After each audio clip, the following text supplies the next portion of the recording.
how to find peace in the midst of chaos. Number 1 is to acknowledge the chaos but don't be consumed by it. I believe kita lain-lain tag-tolerance sa problema. Pero para di ay na ay kalinaw, maski naa kay problema, is to acknowledge na unsa day ko. And kabalo ba mo na when you acknowledge what you are going through, peace will come. Ayaw bitaw ng in denial ka nga mo dyan na imong problema. Kinsa diri ang inana? No, nga dili na to atubangon, unsa gid ang issue. Kabalo ka, nganong gubot imong huna-huna, kay wala nimo atubanga, unsa gid ay ang issue. Now, peace doesn't come from ignoring problems, but peace comes from trusting God. Ang kalinaw, dili ka magmalinawon tungod kay gidinay nimo imong problema. Or gi-ignore nimo imong problema.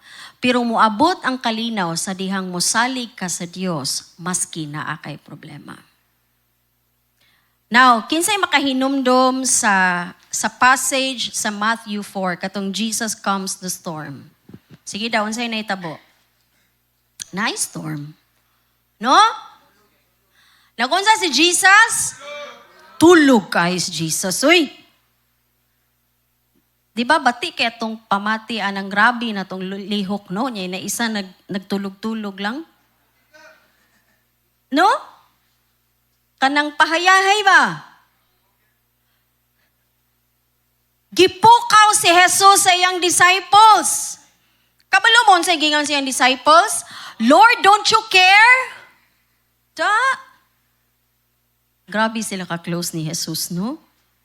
No, magiging sila na ulaw mamukaw.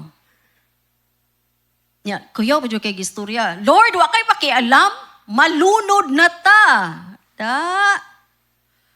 Usahay, inana ta kay Lord, no? Lord, wala ni mo nakita nga naglisod ko? Lord, wala ka nag-care nga dili na ko okay?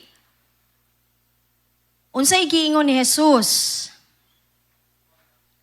Pagpukaw kang Jesus, Jesus remained calm.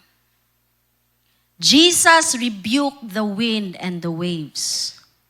Ingon siya, be quiet. Ug nikalma ang balud, ug nikalma ang hangin. What I am trying to say, nakalimot ang disciples kinsa ilang kuyog. And sometimes in life, makalimot ta kinsa si Lord. That Jesus can calm the storm. No? Isa ra day ka istorya ni Jesus, maminaw ang bagyo. Kabalutan no, when life feels overwhelming, isa sa imong mabuhat is to pause. Wait lang. It's okay. Kaya nga kita no, munang magkagidlay ta, kay maski dili nato kaya, kayano nato. Kaya lagi ni. Be positive, be positive. That's not faith. We need to pause and we need to acknowledge the chaos.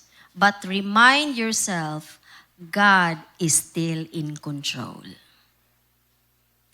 If naa ka sa boat today and feeling nimo, Pastora, I am going through a storm. Unsaon day nimo? Rebuke. Sama si gibuhat ni Jesus.